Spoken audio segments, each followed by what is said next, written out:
প্রিয় ছাত্রছাত্রী, আশা করি তোমরা সবাই ভালো আছো। আর তোমাদেরকে আজকে সকালবেলায় একটা ভিডিওতে বলেছিলাম যে আজকে শনিবারে বিকালবেলায় তোমাদেরকে ফিজিক্যাল সায়েন্স 2024-এর নিয়ে আমরা আলোচনা করব এবং ভিডিওটা প্রোভাইড করব।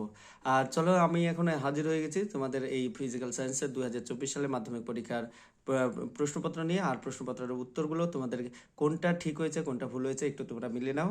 আমি এখানে একটু আগে থেকে করে রেখেছি, করে নিয়ে তোমাদের সঙ্গে আমরা এখন শেয়ার করব। চলো দেখি তাহলে আজকের ভিডিওটাতে তোমাদের কার কয়টা ঠিক হয়েছে তোমরা একটু জাস্ট মিলিয়ে নাও। ঠিক আছে, দেখো 2024 সাল ফিজিক্যাল সায়েন্স, ঠিক আছে, ফিজিক্যাল সায়েন্সের 2024 সালের মাধ্যমিক পরীক্ষার আমরা প্রশ্ন আলোচনা করছি।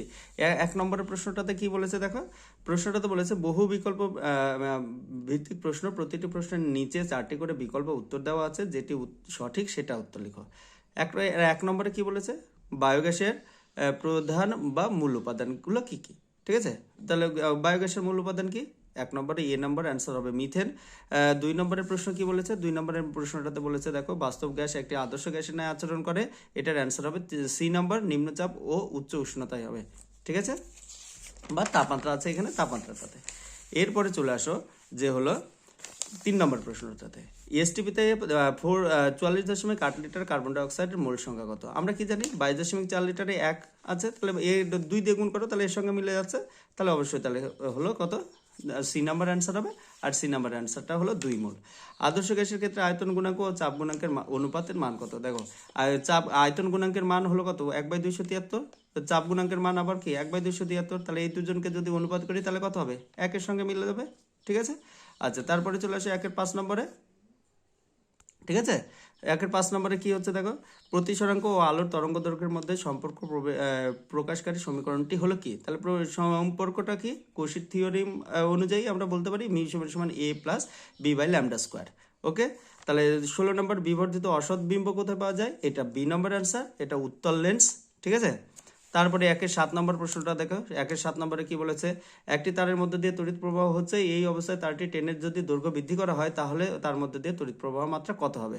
তাহলে তড়িৎ প্রবাহ মাত্রা কত হচ্ছে, এখানে দেখতে পাচ্ছি যে তারের তড়িৎ প্রবাহ মাত্রা কিন্তু আমাদের এখানে ডি নাম্বার অ্যান্সার হবে, দৈর্ঘ্য বৃদ্ধির উপরে নির্ভর করে না, এটা অ্যান্সারটা আমাদের ডি নম্বর হবে। ঠিক আছে, আর 18 নম্বরটা দেখো, 5 অ্যাম্পিয়ার তড়িৎ প্রবাহ মাত্রা কোনো পরিবাহীর মধ্যে দিয়ে হলে 30 সেকেন্ডে কতটুকু তড়িৎ প্রবাহ হলে আধান কত হবে?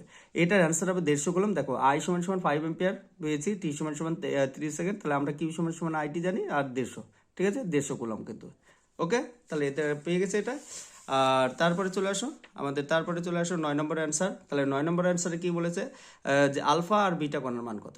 আলফা কণার মান কি, এই 222 থেকে 212 210কে বাদ দাও, তাহলে 12, বা আলফা সমান তাহলে কত, ভর সংখ্যা যেহেতু 4, তার 12কে 4 দিয়ে ভাগ করো 3টা, তাহলে 3 টাকার সঙ্গে মিলছে এটা।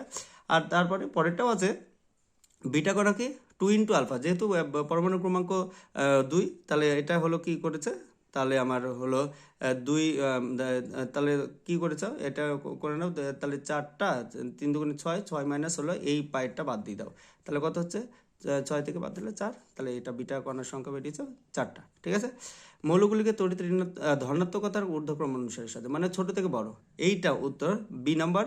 ফ্লুরিনের তুলনায় অক্সিজেনের বেশি, অক্সিজেনের তুলনায় নাইট্রোজেনের তুলনায় কি কার্বন আছে। এরপরে NaCl যৌগে NOCl পরমাণুর ইলেকট্রন বিন্যাস দেখাও।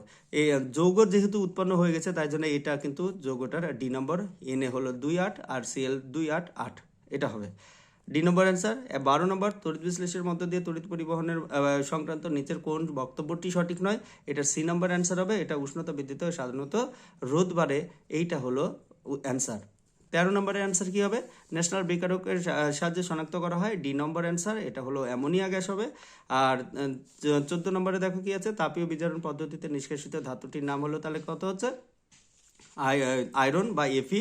আর 15 নম্বরে যেটা অ্যান্সার বলেছে, কোনো রাসায়নিক বিক্রিয়াটিতে ক্লোরোফর্ম উৎপন্ন হয় তা শনাক্ত করো, এই সি নম্বরের অ্যান্সার, C2H2 প্লাস Cl2, এই বিক্রিয়াটাতে কিন্তু আমাদের ক্লোরোফর্ম উৎপন্ন হয়, তোমাদের বইতেও আছে কিন্তু। ঠিক আছে, এরপরে চলে আসো যে হলো কি বলেছে, 2-এর অ্যান্সারগুলো আমরা খ বিভাগে একটু করার চেষ্টা করি। 1 নম্বরের প্রশ্ন আমাদের শর্টগুলো শেষ হয়ে গেল।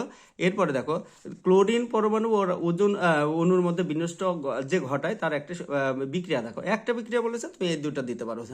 ক্লোরিন পরমাণু, সক্রিয় ক্লোরিন পরমাণু স্টার চিহ্ন দিতে হয়, O3 এটা মনোক্লোরো অক্সিজেন উৎপন্ন করে বা ক্লোরিন মনোক্সাইড বলতে পারো, মনোক্লোরো অক্সিজেন আর অক্সিজেন।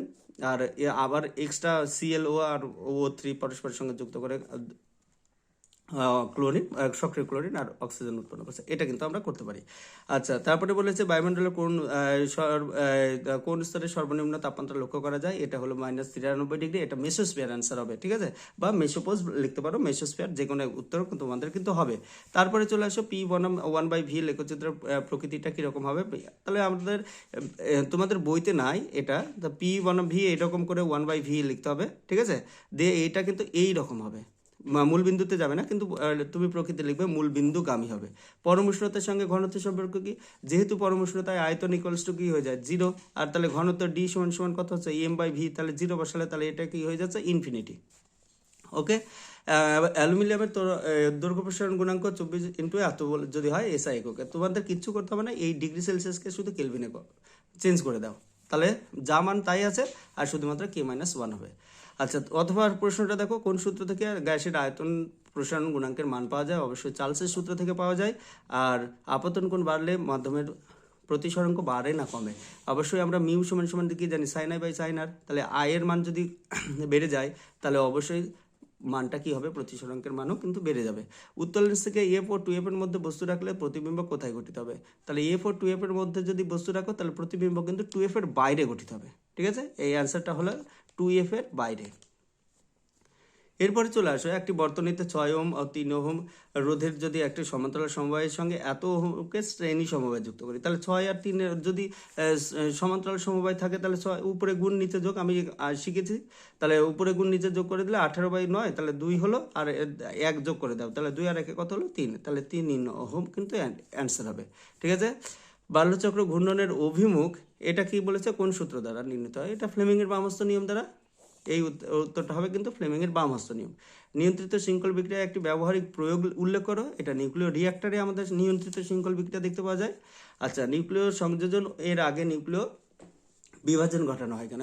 তোমরা এটা নিশ্চয়ই এটা জানো, এটা কমন প্রশ্ন ছিল। এবার নিউক্লিয় লিখবে যে হলো নিউক্লিয় বিভাজন ঘটাতে প্রচুর শক্তির প্রয়োজন আছে, যেই শক্তিটা হলো নিউক্লিয় বিভাজন থেকেই পাওয়া যায়।